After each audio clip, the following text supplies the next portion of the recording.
Per me allenare il Torino è qualcosa di grande. Torino significa storia, significa una città intera. In cosa l'ha convinta il Torino? Perché proprio il Torino? Hai detto le parole bene, le hai dette te, la storia, l'emozione di essere orgogliosi di poter vestire, di poter portare, guidare questo grande club che ha una storia importantissima. Mister, una delle prime cose che ha fatto arrivando a Torino è stata visitare Superga, un gesto sentito, non solo dovuto, ma che sensazioni e che emozioni ha avuto? Mi è venuta la pelle d'oca, era da quando ho sempre fatto il giocatore che ho iniziato a fare il professionista, mi ha sempre raccontato di questo posto magico.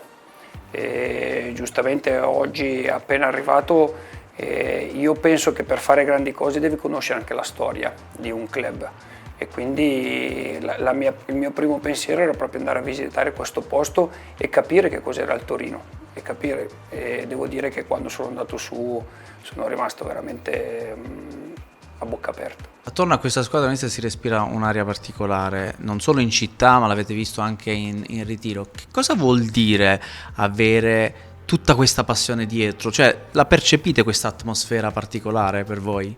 Si è visto nella prima partita di campionato, ma si è visto anche il ritiro quanto sono importanti per noi questi tifosi. Ho detto solo una parola, io devo essere bravo a unire, perché io penso che i tifosi, soprattutto quelli del Toro, hanno qualche cosa in più e noi dobbiamo riuscire tutti insieme ad avere qualche cosa in più per diventare veramente qualche cosa di unico. Eredita una squadra che lo scorso anno ha sfiorato l'Europa, quali saranno le novità che intende proporre? Aveva parlato in fase di presentazione di costruzione di gioco.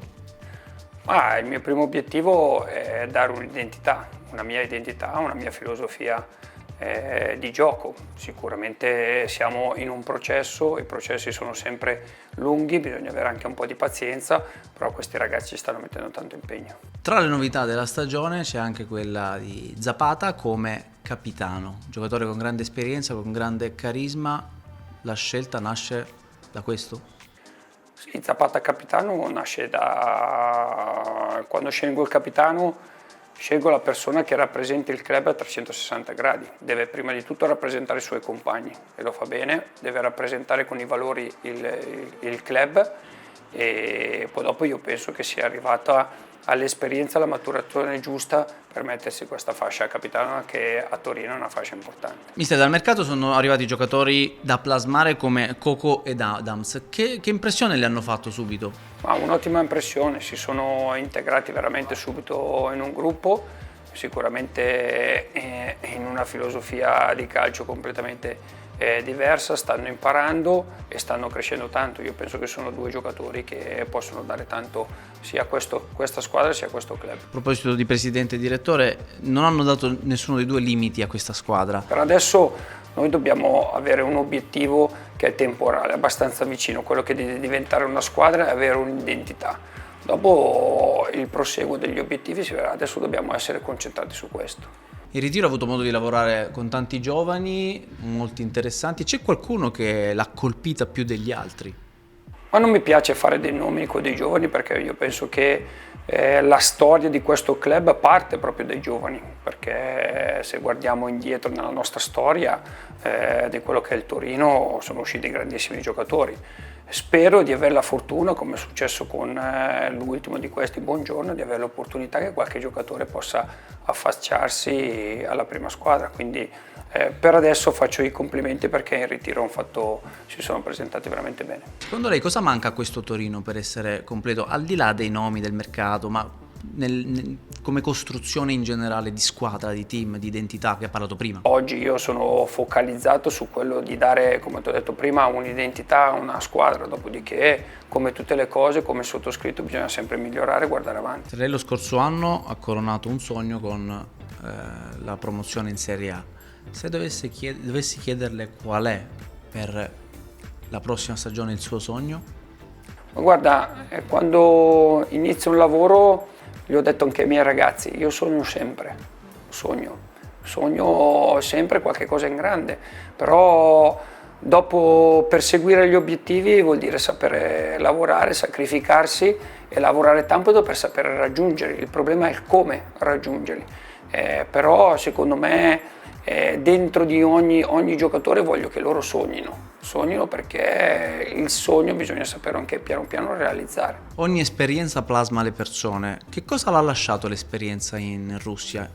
Se l'ha arricchita da qualche punto di vista? È stata un'esperienza forte, indimenticabile, che farà parte sempre di quello che è la mia storia. È stata la mia prima esperienza, come tutti voi sapete, dopo 2 mesi che cosa è successo? Penso che quello che sta succedendo tuttora oggi era ancora la cosa più brutta che può succedere nel mondo, e questo va oltre il mondo sportivo. Poi dopo io l'ho vissuto attraverso il mondo sportivo e devo dire che è un'esperienza che mi ha segnato anche i miei collaboratori, tutti i giocatori che eravamo lì, e soprattutto la mia famiglia, perché essendo lontana non è stata facile anche per loro.